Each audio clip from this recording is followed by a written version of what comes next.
What cancer's shown me and all the various bits and pieces and things that have happened to me subsequently have really drummed into me is that we're all icebergs. Yeah. We can only see what's on the surface, and there's so many things that are happening below the surface or at an invisible level to each and every one of us. So I might look fit, healthy and well. Gorgeous. But actually, litany of things actually happening from a physical biology perspective. And I think it's the same of physical health and mental health, and what happens to people when we can't see them. Yeah, it's just as important. So let's just all be kind to each other, and have such a deep curiosity and respect for our whole individual and shared experience. That would be the lesson I would most want to share with the world. Hi, I'm Dr. Jodi Richardson, and this is Hello Anxiety.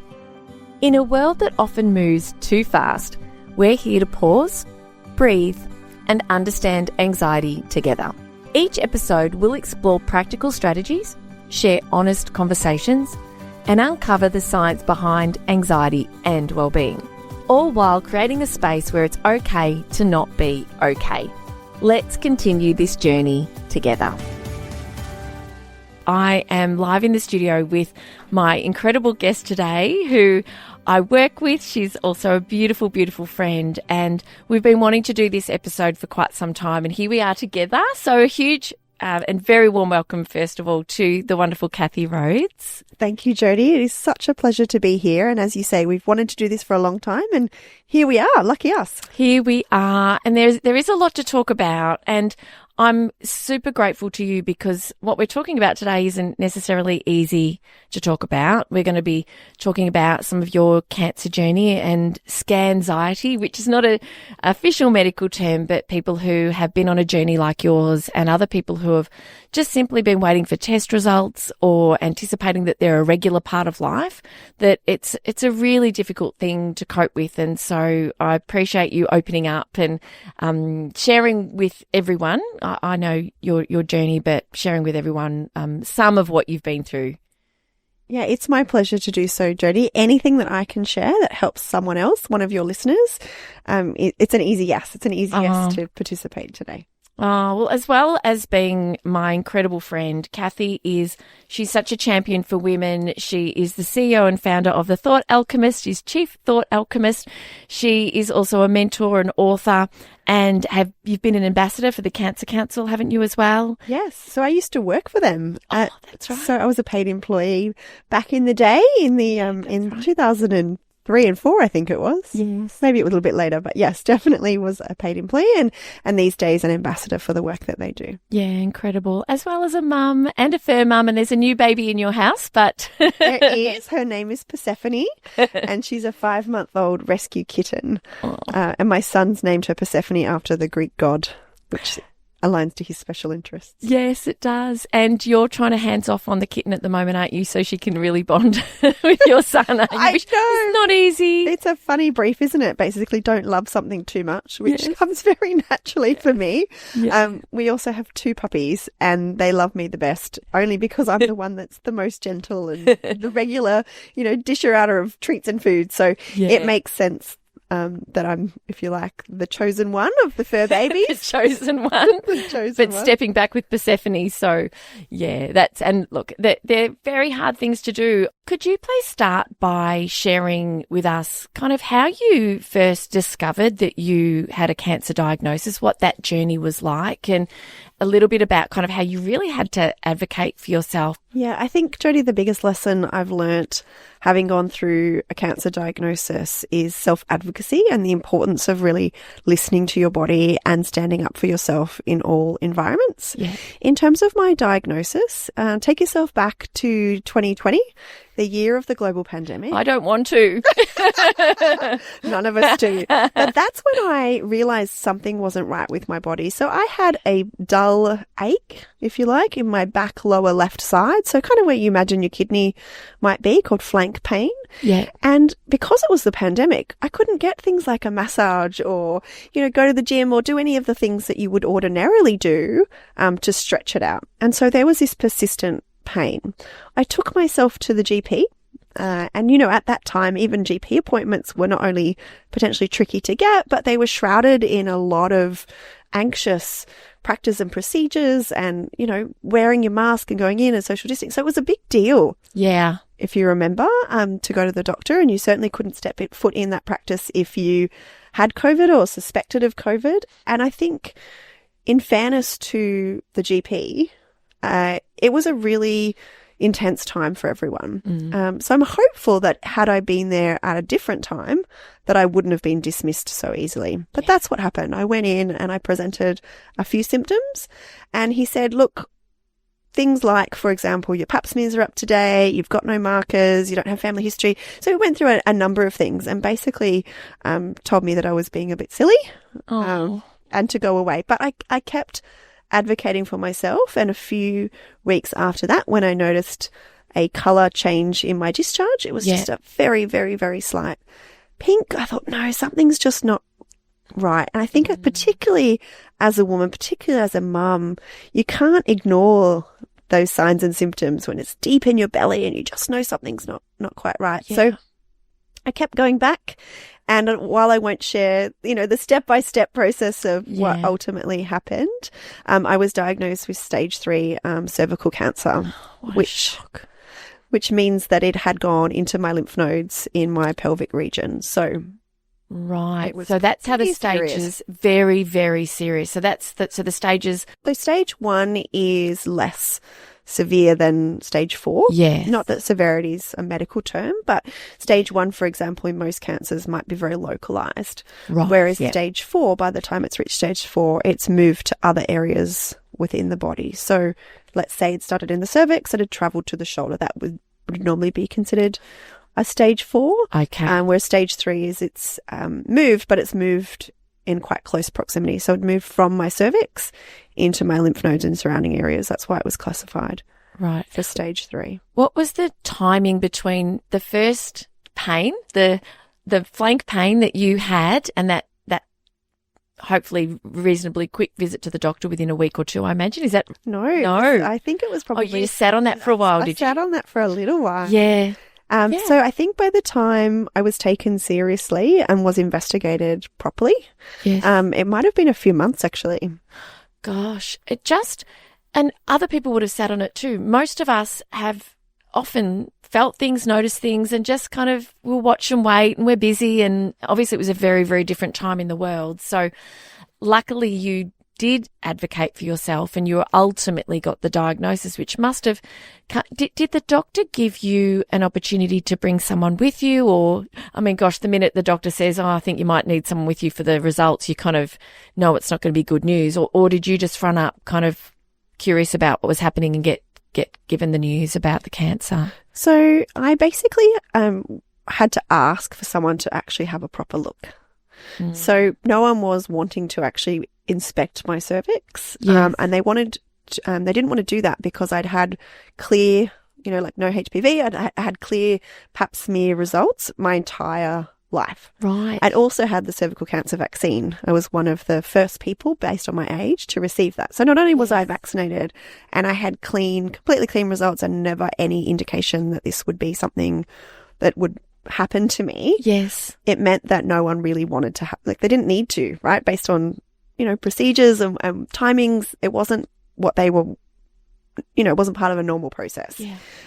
But it wasn't until I actually asked someone to go in and have a look, and I was in the stirrups, and then they realized that they were pulling what's called a polyp away. So I would describe it, you know, the little yellow lid for the pathology. Yes, we do a little wee sample in. Yeah. Brown lid. Well, mine was a little one with a red lid, and that's because they'd moved tissue and things that were bleeding from inside me and put that for testing into one of those jars. Okay. That then went off on a Friday to be tested, along with the huge number of tests they were doing around COVID tests. So remember, this was back before we were able to self-test and everyone needed to have their results. Oh my goodness. Do you remember those drive-throughs? Yeah. We do the drive-through testing. Yes. You're from Sydney. So yeah, you in Sydney and us here in Melbourne, we copped it pretty sweet. Not so sweet. Yeah. Pretty sour. Yeah. So I had that, it was sent off. And because of the volume of tests that they were doing at the time, I wasn't expecting the results to come through quickly at all. And I was reassured, this is, polyps can be normal and you can have cysts in it. Don't worry so much. Yeah. And to be honest, I didn't allow myself to think about that too much. Yeah. Again, as a busy mum, you've got 101 other things that you need to be focused on. And it was when I received the phone call on the Tuesday, so just a couple of days afterwards, and they said it's adenocarcinoma, which is a particular type of cancer. And from there, the journey got a little bit more complicated, but that's how I came to know that I had cancer. But no, definitely not allowed because of COVID to have any support people whatsoever. So when I was meeting with specialists, when I was waiting for procedures to take place, when I was sitting around getting chemotherapy, there was literally nobody that was allowed from my support team and my family to hold my hand or be there. And that was a COVID protocol. And we understand why, but it makes such a painful time in your life so much harder, doesn't it? You actually moved to live close to the hospital, didn't you, for your treatments? Yeah. So I required daily treatment in terms of radiation. So what that means is you go in and the procedure itself is only about 10 minutes, let's say, maybe even less. But because of that, you don't need to be in hospital that entire time. Yeah. And so I wanted to stay really close to where that was happening because of the drive and COVID. You really wanted to limit your kind of exposure to other areas. So it meant moving away from my family. Yeah. Goodness. How did you cope? What did you do to look after yourself, and what helped, and what was that like for you? So for me, it became a real opportunity as a recovering people pleaser. Yes. To be really clear on what I needed and wanted in any given moment, and not in a selfish or a demanding way, but in a real point of clarity. So for example, I made the decision to walk in the fresh air outside to the hospital each day for that radiation procedure. Yes. So that was great for me. It felt oxygen my love. I could use that as a moment of gratitude and noticing and looking around. And it really, for me, prepared me for the procedure each and every time. Whereas there were members of my family who obviously couldn't be around, but they would have wanted to drive me there if they could, or they would have wanted me to, be wrapped in cotton wool rather than, walking around. So things like that, they're only simple, but the more I could do, which was kind of on my terms, advocate for me, know who I am, and thank lovingly everyone for their advice, but unless it was medical information from qualified professionals, I tended to make a judgment call without letting myself be influenced by the people I love. Something about being alone, that you count on yourself and you trust your instincts, and your instincts had gotten you to a point where you'd had a diagnosis, probably well within, not as quickly as you would have liked, but well within the time frame of others who hadn't advocated for themselves and trusted that, hey, no, I'm not satisfied with this. Please keep looking for something. Yeah. So I applaud you for that. But it does make me sad to think of you going through that by yourself. It's just a very, very surreal time, I bet. Yeah, completely surreal. And people say, I don't know how you did it. And I'm like, I didn't really have any other choice. What else would you do? Choice is to still be here. And, I'm really very thankful that I did go through it, even if it was on my own, largely on my own. Yes. Because I wouldn't have been here otherwise. And I have this core memory of meeting my radiologist, my oncology radiologist, and they work as an interdisciplinary team, which means that your medical oncologist, so the person that dispenses or decides on the drugs itself, so your version of chemo, mine was a thing called cisplatin, and my radiation oncologist, and then my gynecological oncologist, they meet every week as an interdisciplinary care team to discuss my case, if you like. And I've got this core memory because they were saying that their caseload had been halved during COVID because not enough people were being diagnosed, because they were delaying things like their pap smears or their breast screens or, a number of other tests that happen on a regular basis. So they were down, 50% at least down on the number of people they would ordinarily treat and discuss on a weekly basis. Gosh. And that was terrifying to me because those people were still going to have cancer. It was just they didn't yet know it and they weren't yet getting treatment for it. So, but I'm sure there are lots of statistics around that. Yes, and the catch-up that the medical system had to play has been talked about. I've read about that in the media as well, that as you say, that it doesn't change the diagnosis, it just delays it, which means it delays the treatment. So a lot of knock-on effects for a lot of families because of that. But I think this conversation is so powerful and in so many ways because it's fear-provoking, it's fear-inducing to go and have any test done, to have a scan, even if it's a preventative scan like a mammogram, or I went recently and had all my bloods done because I was just feeling so exhausted and it turns out I have low iron. But my mind was starting to tell me stories about all the reasons why I wasn't feeling great, and they weren't pleasant places to go. But I always know that it's once you've got the information, you're equipped and armed to do something with it. It's 2025. You are well, and you have just been very open about your journey. I know you've written about it. You've been interviewed about it. How is your health now? Well, I'm here and I'm healthy and I'm happy and I'm cancer-free and have continued to be so for the last 4 to 5 years, and anticipate that to continue to be the case. So cancer-free is the headline. Yes. And that's the most important. But like all people that have significant health events in their life or things such as cancer, there are unexpected ongoing consequences of that. So in my case, because of the radiation treatment, I went into instant menopause, so complete ovarian failure. I still have a uterus, but it's non-functioning, which means that I don't menstruate anymore. And I pretty much went into a state of menopause, all the things you read about, like hot sweats and flushes and insomnia and increased levels of anxiety and all the things. So that, to my body, which would normally take someone multiple years, happened over a 2-week period. Wow. So that was a huge thing to happen.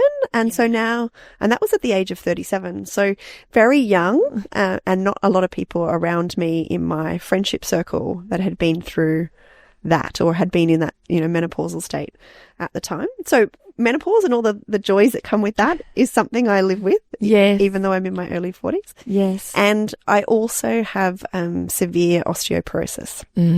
Which means that my bones, having had them scanned through DEXA just a couple of weeks ago, are about the equivalent of an 82-year-old. Wow. Which means that I can't fall. So if I fall, I break, just as you would imagine your grandma to do. So grandma no longer goes, skiing on the slopes, or, wakeboarding, striding up the basketball court like you do, Jodi. So I've just got to be really careful of that. And then the last kind of ongoing thing that I experience is tinnitus. So what that means is there's a constant ringing in my ears. It sounds like a mosquito married a washing machine. Oh my gosh. I didn't know you had tinnitus. So it's not something I had before, but I had to make a decision at the time of treatment because even though I got to keep my hair during chemotherapy, which is quite unusual. How so? So cold cap? No. Oh. So cisplatin is the main chemo drug that was administered to me. Yes. It became famous, if you heard of Lance Armstrong, the now disgraced cyclist. So it's the drug that he used to get through his cancer at the time. But so cisplatin doesn't have a side effect of hair loss for most people. Okay. But what it does do is it impacts on hearing. So I had to make a decision when my hearing started to be impacted. Yes. Did I want to continue with the chemo, or did I want to stop chemotherapy and preserve my hearing? So that was a choice I had to make, and I chose to save my life. Yeah. But now have the ongoing battle of tinnitus, which is, as I said, the ringing in the ears all the time.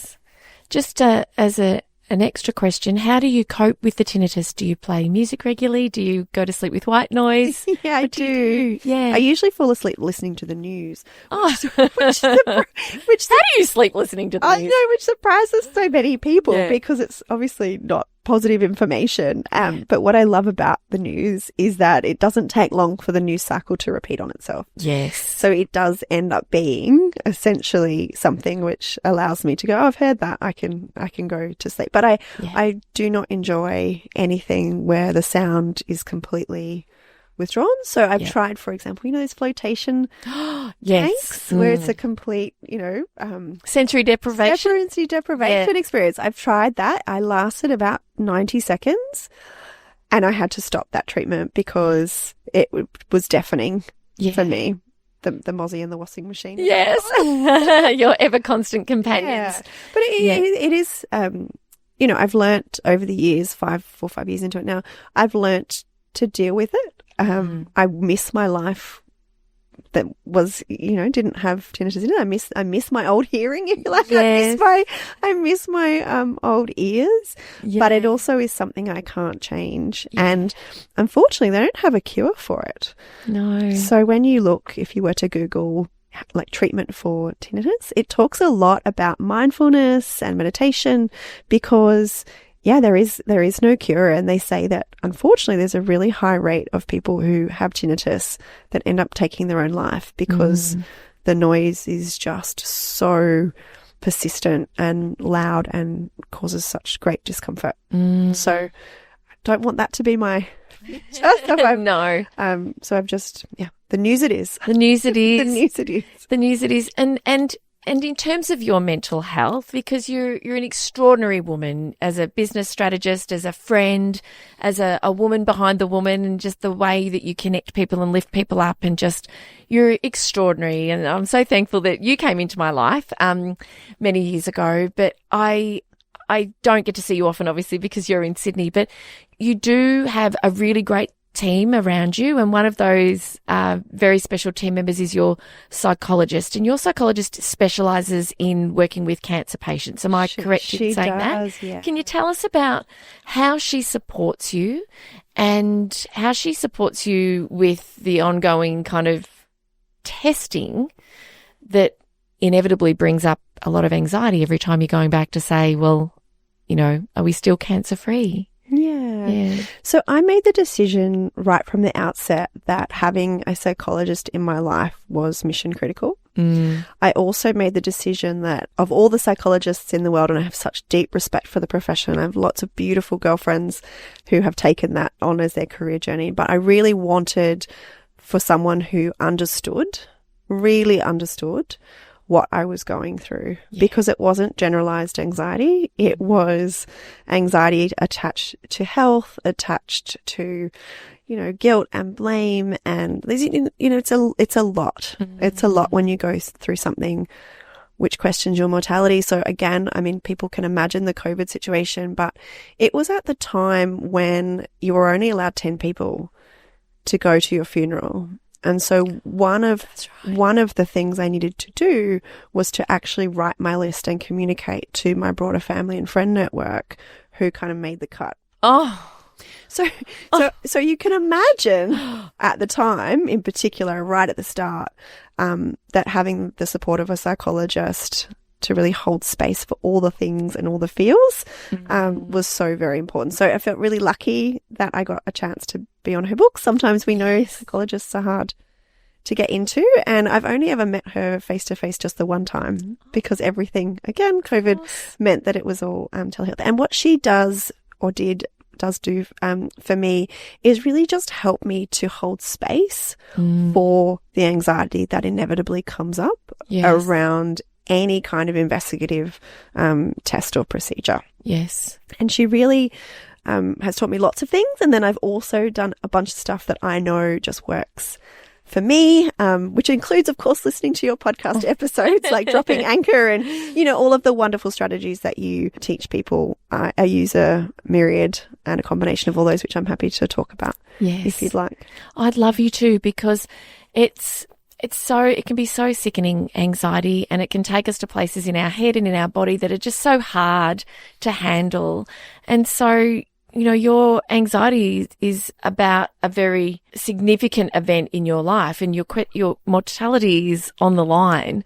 And like you say, you were doing your list of who's going to come to your funeral. I can't imagine what that was like for you.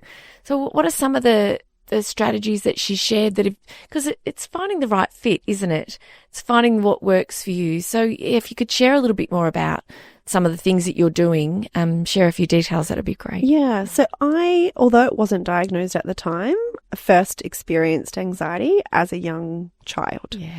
And I have, again, a core memory of my being really aware of my heartbeat. So a racing heart is my biggest physiological indicator that I'm in that state. I'm in an anxious state. Yeah. And so what I've learned over time is that anything that then increases my heart rate, so like an exercise or breathing, anything that makes me aware of my heartbeat or aware of my breath, doesn't actually work for me because it then links back to my early experiences of anxiety, which I think for most people, breath work, you know, makes a big difference. And I'm an anomaly in that regard. Yes, but you're not the only one, and it's becoming more widely known that it doesn't work for everyone. And so we need to really listen to ourselves. So that's off the cards for you. That's off the cards. Yeah. So what does work, and it sounds a little bit unusual, is to schedule the time in my calendar to feel anxious. Gotcha. So let's say my appointment's on a Friday. Yes. And I know that that's coming up. What I give myself permission to do is to check in and feel all the feels for 30 minutes each day for, let's say, a week in the lead up. So whatever I'm doing, let's pretend it's 10 a.m. to 10:30. Yes. I'll go, okay, I've got half an hour now to just feel everything and anything that comes up. Yeah. Why that is important to me, or why that works, is it allows me to have time for the worry. Yes. Have time for the anxiety. And so it means that I can also put a stop to it.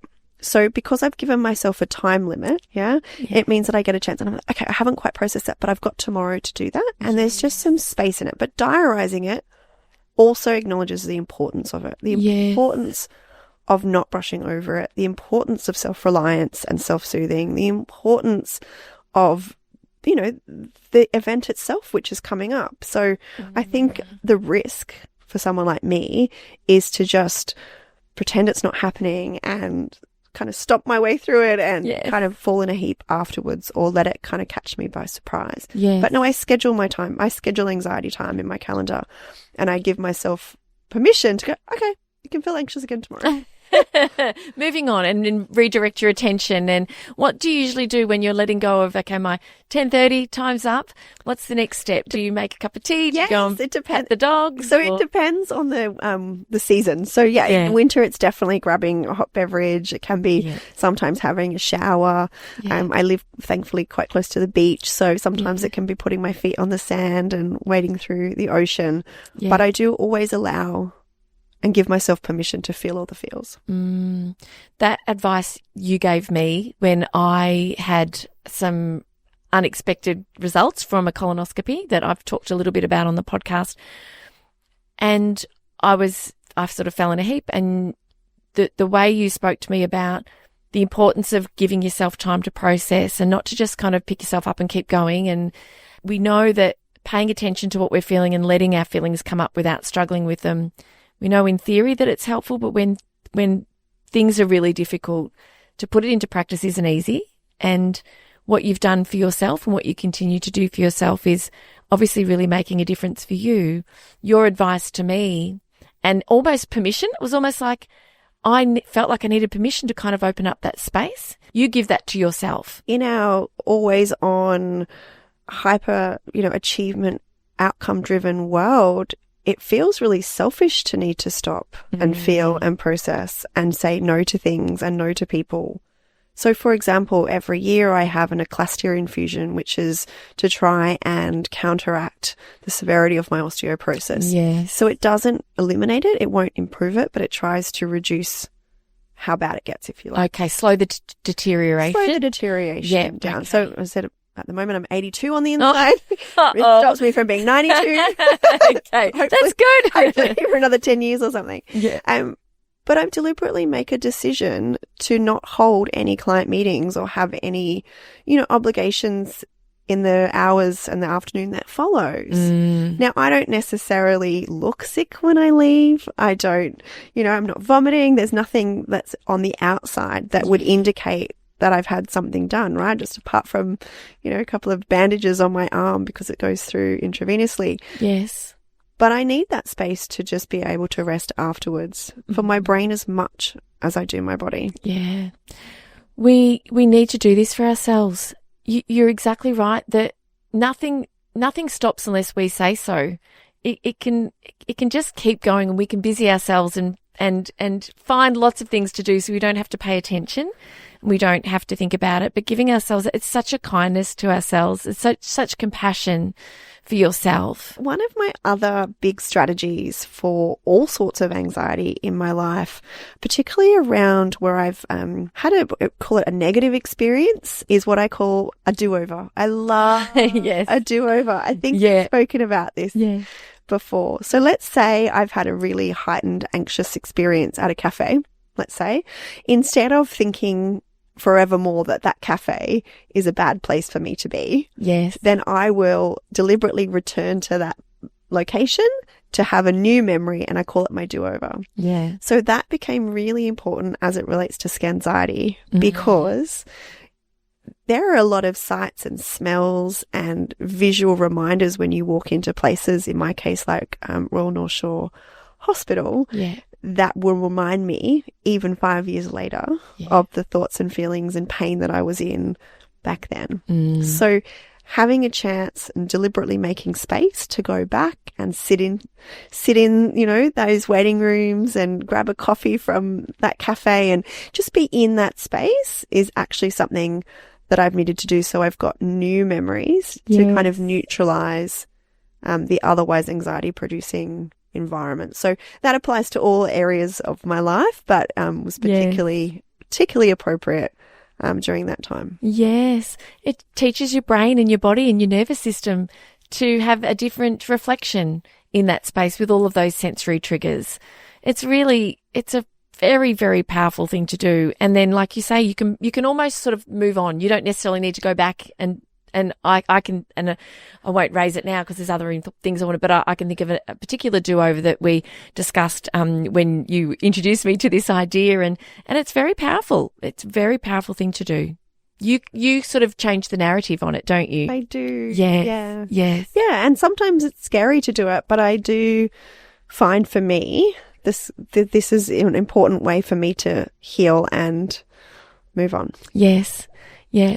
When you are organising the next test, is that a blood test or is that a cervical screen, or what are the tests that you are undertaking as the ongoing kind of checks? Yeah, so as the years go on, the frequency and nature of testing decreases. Yes. So when I first finished my treatment, I would see a specialist every 3 months. Yep. And then it moves to 6 months. Yep. And now I'm actually at the 12-month mark. Woo-hoo. So I won't need to see anyone until the end of this year.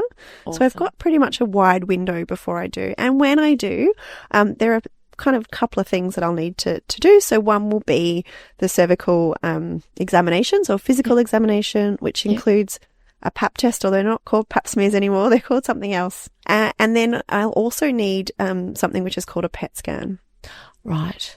And CT. So okay. A PET scan, if you're not familiar with it, basically is, if you like, a radioactive sugar, a sugar substance that they put into your body, usually through like a catheter or a drip in your arm. Yep. And it then travels, because you're laying still and silent, it then travels around your body, this radioactive sugar. And if there are cancer cells or tumours in your body, the sugar tends to go towards it. Right. So that's a really conclusive way, in combination with other protocols, to see and make sure that there's no cancer in other parts of your body that aren't presenting physical kind of side effects at the time. Yeah. Do you have control over the timing of those tests? I can imagine that you want it out of the way as early in the day as is possible. What sort of, for other people who are in similar shoes to you, very nice shoes, by the way, flats.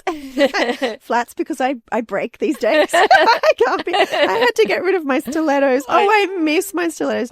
Jodi, if any of your listeners had met me or seen me pre-cancer, I looked so different. I was a high heel strutting, person that didn't at all look and sound and feel like a menopausal woman. But oh gosh, it is so much to the experience, isn't there, that you wouldn't you wouldn't ever put together the fact that a cancer diagnosis has to change the footwear you wear for the rest of your life. You would never make that connection, but there's so many ripple effects, aren't there? Yeah. And I like to talk about showing up in the second half. Yeah. So people ask me kind of like, what was your lesson in learning around support, or what can you do when a friend or a family member has anything going on for them, whether that's grief or a cancer diagnosis or, you know, a child that requires support. And I use the phrase turn up in the second half because it's very easy and natural as human beings to rally around an individual when things first occur. Yes. When they're in the immediate aftermath of treatment or a funeral or an issue.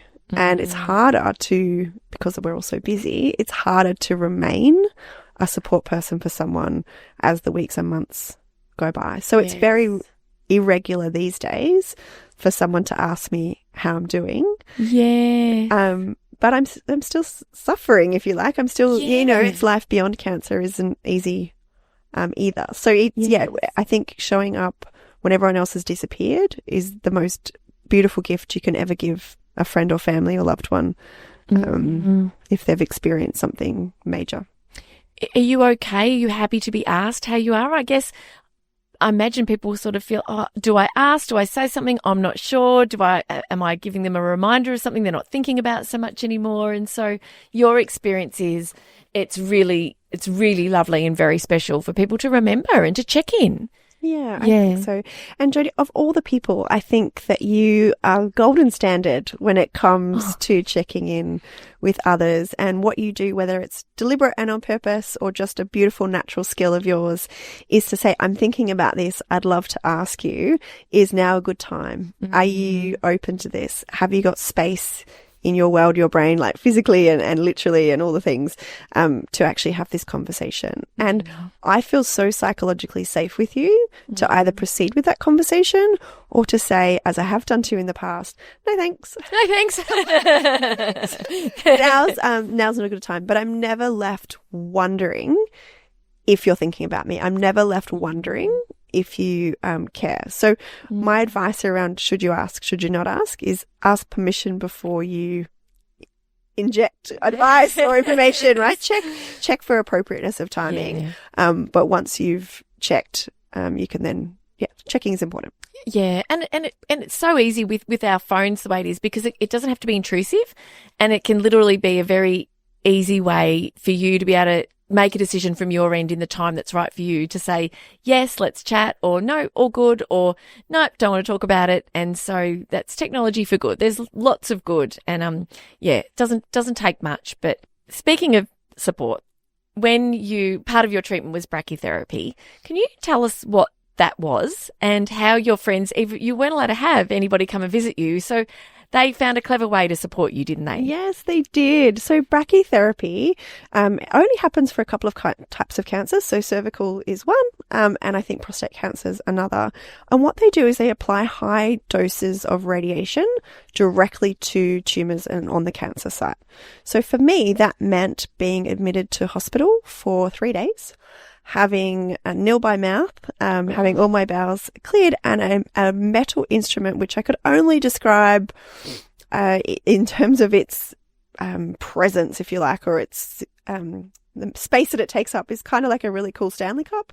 Like it's massive. That's enormous. It's enormous, right? That's what I'm trying to say. It was an enormous piece of equipment, which under general anaesthetic, they inserted into my cervix and then had to leave there for 3 days. So one of the tools they needed to use is actual glad wrap or cling wrap. Yes. So they had to cling wrap me to the bed so that I couldn't move, not even a muscle. So in addition to having 3 days without anyone by my bedside, in addition to having 3 days in significant discomfort, which on a removal they used, I don't remember the name of the drug, but it was a drug that they give people who are burns victims to stop them from remembering the experience of having bandages changed. So it actually genuinely works on changing and altering memory because it's so painful and traumatic. Oh, golly.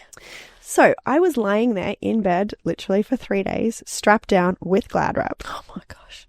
and wasn't allowed to eat or drink or use, I couldn't use my bowel. Like there was nothing, right? So they came up with this incredible way of creating a shared Spotify playlist. Yes. And then I asked everyone to put in the music that made them feel their very best, their most uplifted, the songs that were special to them, maybe because they danced to them at their wedding, or it was the stuff on repeat in the car with their children, or whatever it happened to be. And so I had basically 3 days, the equivalent of hours, 3 days worth of music that I then got to listen to as literally the only thing I could do. So it was an eclectic mix, let me tell you. It was everything from the Wiggles. Right. And you couldn't move to do any fast forwarding. Oh, I couldn't move at all. I couldn't move to change the music. But what it allowed me to do is to really focus on the love that it represented. And it allowed me to be curious in my mind around why those songs were chosen and have great conversations afterwards. And I have another girlfriend who is a marathon runner, something I will never be. No, me neither, sadly. And she, of the 42 kilometres, has a playlist where each kilometre is dedicated to someone she loves. Oh. So maybe kilometre 1 might be a friend and kilometre 42 is her husband or something. Yes. And she has memories and music, and so for that entire kilometre, she will think with affection about those people. And then the next kilometre she dedicates to someone else. So I feel like those two strategies together can really take the attention away from current sensation and more about what's possible in future and the love and gratitude you've had from the past, which is, part of the strategy around not being anxious is move your body. And when you can't move your body, you should be able to take your brain to places instead. Yeah, you absolutely do. And gosh, to think that, what it takes to, put you where you are now, what you've been through, it's just absolutely extraordinary. And we didn't know each other then, and you've told me a lot about what you've been through in that time, but I can just picture you and it pains me to even think about. And so I do appreciate you revisiting that and sharing that with us. Yeah, so I was really lucky in my chemotherapy journey, which was a weekly procedure for me. It was about a 5-hour treatment each time. So think about that from Sydney to Perth, right? That's how long you sat in the chair for each week. So I started before and finished after a beautiful man who became my friend, Mark. He was born in 1957, the same year as my mum. And he was the person that sat in the chemo chair, socially distanced, away over the hallway, if you like, over the corridor. And we had to shout to each other because, we couldn't physically get too close. Yeah. And unfortunately, he lost his battle with cancer a little while ago now, but I'll always have the fondest memories. And he did become a friend in a time where friends weren't physically allowed. Yes, yeah, and I know you would have made such a difference to him. I imagine that in amongst everything that you were going through, did you find some humour? Did you have a lot of laughs? Was that something that you were able to find? Oh, yes, and I think that the predominant positive emotion I tried to focus on was love and gratitude. Yes. So I would send love to my cancer and just say, thank you so much for the lessons you're teaching me. Thank you for allowing me to feel loved and to be reminded why I'm important to people. Thank you for helping me, to have this moment in time. But you've done your job. I'm awake to it. You can go now. Thanks for loving me. But you've done what you came here to do. So I probably didn't laugh. No, I didn't laugh very often. No, I feel laugh more now. I feel I didn't know whether some dark humour made its way in, but sometimes there's a time and a place for that too. I feel rude for having even asked. No, don't be silly. I have got a great wicked sense of dark humour. You do.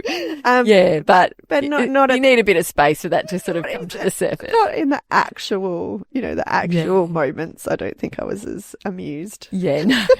Understandable. I have thought about one time that I did laugh. Yes.